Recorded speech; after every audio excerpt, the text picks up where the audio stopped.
Hey VC, Dave in Texas here. Finally got cold down here about a couple of weeks ago, and although we don't have snow and ice, which I'm happy for, it did get cold and kind of stirred up my allergies. It's not so much the cold, it's just the heater blowing, I think, and it dries out all your respiratory stuff. But anyway, I thought I'd get on here and post my 15 favorite New Age albums, and that, like any list, fluctuates day to day. Like a lot of you know, it might be 15 to these 15 today. It could be a different 10 or 15 tomorrow. But you know, and speaking of New Age broadly too, rather than you know, trying to narrow it down, there's a lot of overlapping with New Age, like say Tangerine Dream. Like they could be, you know, New Age, or they could be electronic, or they could be progressive. It just all depends on how you want to, you know, categorize them. And a lot of times back in the day too, you'd walk into a record store and you might see, you know, Tangerine Dream and New Age, or you might see them in electronic or in rock bands or whatever.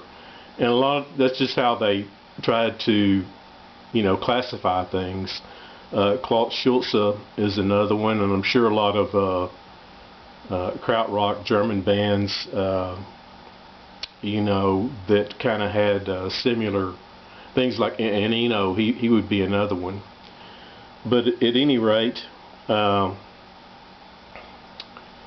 think a lot of New Age was is sort of just it could be like electronic. A lot of it was like acoustic instruments. I think Tony Scott's Music for Zen, which you can find on YouTube and listen to, is kind of referred to as the first New Age album, and it was called Music for Zen Meditation. Excuse me, and that came out in 1964. Now, I didn't start getting into New Age really until, I don't know, about the mid-70s or mid to late 70s, and it was all due to Hearts of Space, which was a syndicated radio show, and it came on late on like a Sunday night, and it was the perfect way to kind of, like, for me anyway, to relax and get my mind set on a new work week. And you know, I would like tape them. Here are some of the, I taped a big box of them, as you can see right here, Hearts of Space, and put them all on cassettes, and then I'd re-listen to these things, and if I wanted to try and find some of the musicians that were on some of those tapes, I would, you know, write down the names and go to the record store and try and look for them. But I think, you know, how would you classify New Age? It's like I said, it's kind of hard to classify. It's a lot of people used it for relaxation. It's what I did, or like just to listen to some good music. A lot of people used it for yoga and or massage, meditation, and it had various other uses.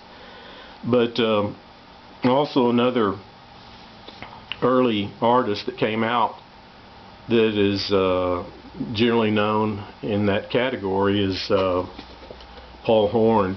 His Inside album, which was recorded inside the Taj Mahal. Now, I don't have his first album, but I've got this one, which is Paul Horn 2, or Inside 2, and it's a good album. It's here he is playing to looks like it's a killer whale, and he recorded these whales that have whale songs, and did his flute playing over it, and There's also some Bach on here, and he does a little a song for the elements: earth, air, fire, water, and space. And then he does some Bach chorals and various other things. And pretty nice album if you can find it. But aside from that, I think this is one of the other earlier albums I bought way back when, was this Will Ackerman album. Now, a lot of people might say, well, you know, Will Ackerman on the Windham Hill label, I believe he was the person that established this label here, Windham Hill. A lot of people might want to argue and say, well, that's just acoustical guitar, but there again, broadly speaking, I remember this as being one of the earlier progenitors of the New Age movement, and it is just acoustic guitar. And I think what they were trying to do with albums like this, it's sort of unadorned. There's no, I mean, it's just him and an acoustic guitar. He's trying to make, you know, pure kind of acoustical music without effect pedals, you know, wah-wah guitar, or wah-wah, using wah-wah pedals, or, you know, a lot of studio effects. He just wanted to create sort of ambient guitar and sort of beautiful melodies. Here's another one that's really good. This is Susan Mazer, The Fire in the Rose, and she is on here with Dallas Smith, and he plays what's known as a Lyricon wind synthesizer. She plays electric harp. That's what this is electric harp playing. It's on the Rising Sun Records label, and it's a really beautiful album. It's how would I describe this? It's kind of a little bit fantasy in some ways, and a lot of New Age kind of strikes me that way, is fantasy. But I don't know. I just say it's just really beautiful music, and you'd kind of have to. Maybe they have this on YouTube or some other place where you can sample it. But there are like there's percussion and cymbals, congas, and singing drums, and anyway, it's a really nice album to escape to. Fire in the Rose. Here's one by Susan Ciani, The Velocity of Love.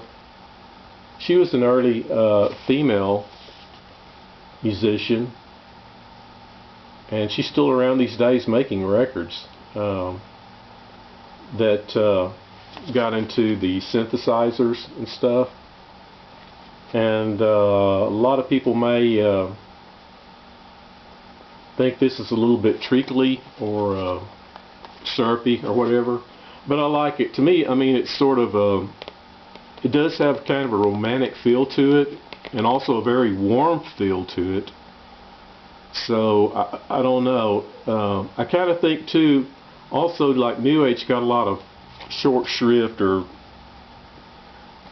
kind of people wanted to like just clump it all and say, well, that's just kind of like Muzak or elevator music. It was a little bit like Rodney Dangerfield in some ways. It's kind of music that nobody really wanted to give respect to. But I think there's a lot of New Age that I still like today and like to listen to, particularly at night. But here's one a lot of you know that may not be put in that category: Steve Hillage's Rainbow Dome Music, which just has one song on both sides of the album, and he's on here with one of the members, I believe, from Gong, who helps with Tibetan bells and ARP synthesizer and some other stuff, Fender Rhodes. But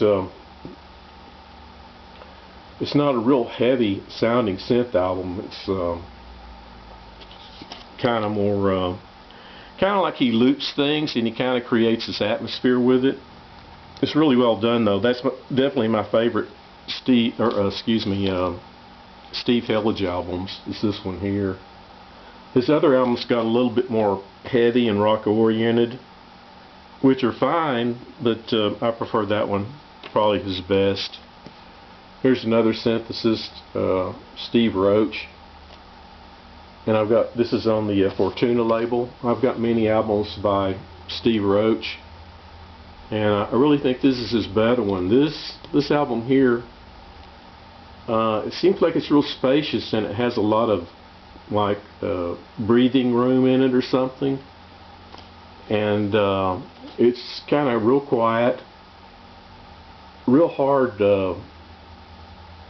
album to describe in a way, but it is melodic, and I don't know, this is my favorite Steve Roach album. It's a good one.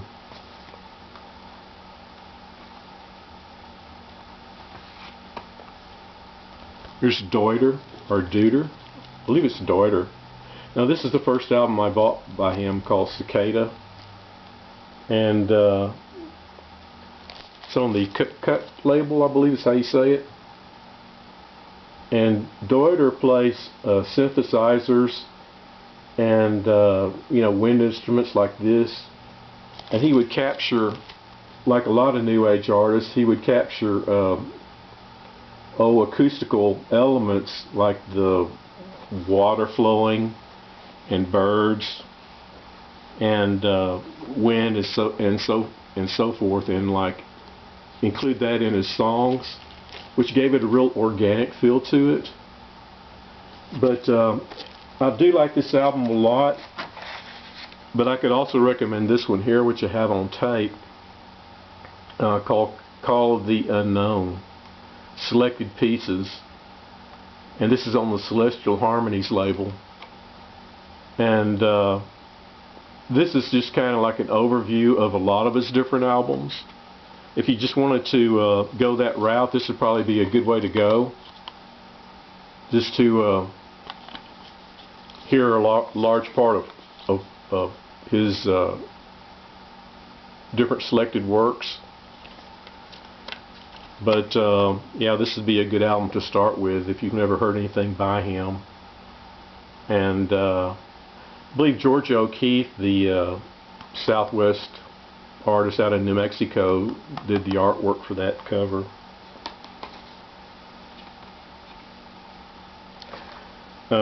Here's one called A Gradual Awakening. Now this was featured on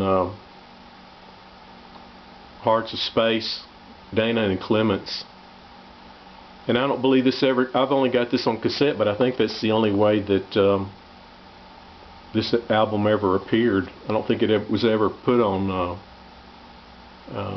CD or an LP, but so the only way to get this, I guess, is just and it's too bad that they didn't actually release this on a CD, but they do have like a best of Dana and Clements on CD, along with some of their other ones. So, but this again has like various instruments, and they've captured sounds to put on here. There's piano, synthesizer, harp, of like harps and all kind of things like that. Sax, zither, occasional drums, flutes, and so these guys, Dana and Clements, both have gone on to like started making like soundtrack music, and if you look them up on Discogs or whatever, you can kind of see what they're doing now as far as their soundtrack music is. But really neat album, and it's also got loons on it, which, you know, are the waterfowl sounds on it. Here's another one that for a long time was just on cassette. This is Perry Landron by Kevin Braheny, and I like the cover. But he plays what is known as the modular synthesizer, known as the Mighty Surge synthesizer. Plus there are other synths on here, and it again is like real serene music, easy to get into, and it's not music like I wouldn't say it's not like the Berlin school. It has a different feel to it. It's more spacious, I guess you could say. And I believe he was inspired by this album by C.S. Lewis. Had a trilogy called Out of Silent Space, the second book being called Perilandra. And it's just about a guy that gets captured by a couple of guys and taken into space. And they eventually end up on Perilandra, which I believe is, supposedly supposed to be Venus. But anyway, it's a great album if you can find it. Now, I bought this CD when I was down in Austin. I was down there looking around. This is Don Slepian, Reflections on the Audion label. There was a guy down there, and I kind of thought he might be a musician, but he had a really broad range or taste in music. And we got to talking, and he said, he asked me what I was looking for, and I said, oh, I was looking for maybe some new age or something like that. And he recommended this album, and I could tell he liked all kinds of things. He had an armful of albums, and he said, check this one out, which I did. It's got 2 songs on both sides of the album. It's all together on here, but it's a really beautiful album, very serene. If you've had a bad day, you can put this on and just immediately unwind. And but yeah, it's a real great one.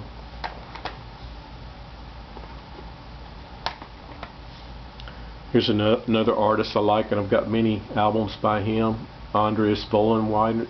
I don't know if it's Vollenweider or Vollenweider. I've heard both.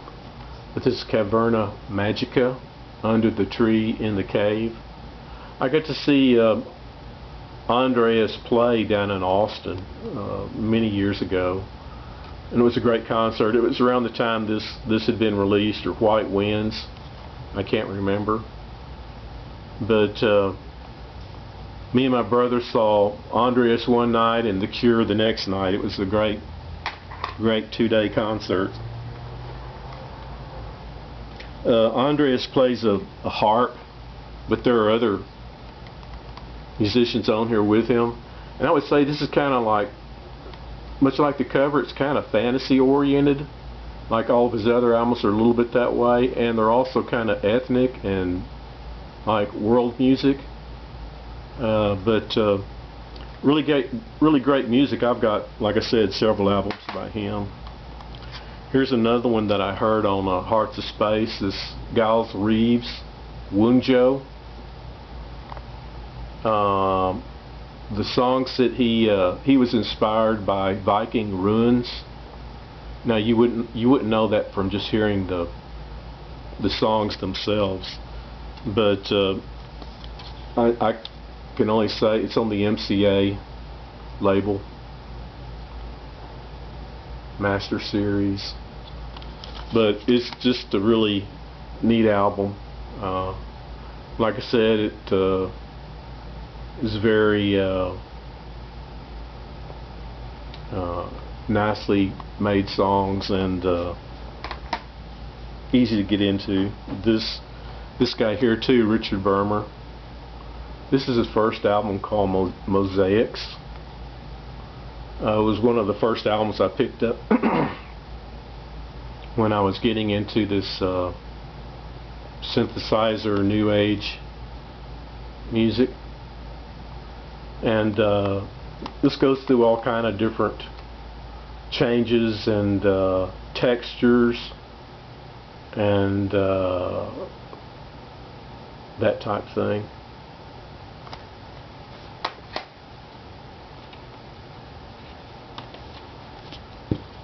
Here's one by Mark Isham, Vapor Drawings, on the Windham Hill label. Now Mark has gone on to like make a lot of music for soundtracks as well. He's just done a bunch, and I can't name them all. I know he did the music for the documentary about Harvey's Milk, or I believe that was his name, gay activist in San Francisco.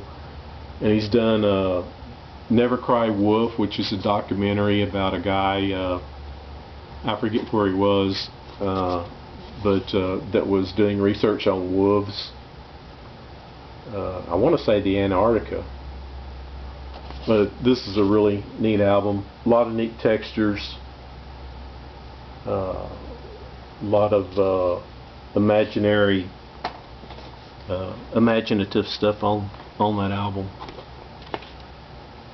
Had to include a Brian Eno one. This is with Harold Budd, who's a pianist, The Pearl, with Daniel Lanois.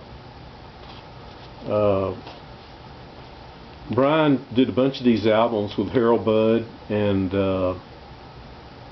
let's see, what's that other guy's name? John Hassel, who did like these third world music albums. He plays horn, and he collaborated with these guys and really came up with some interesting albums. They're just like real beautiful albums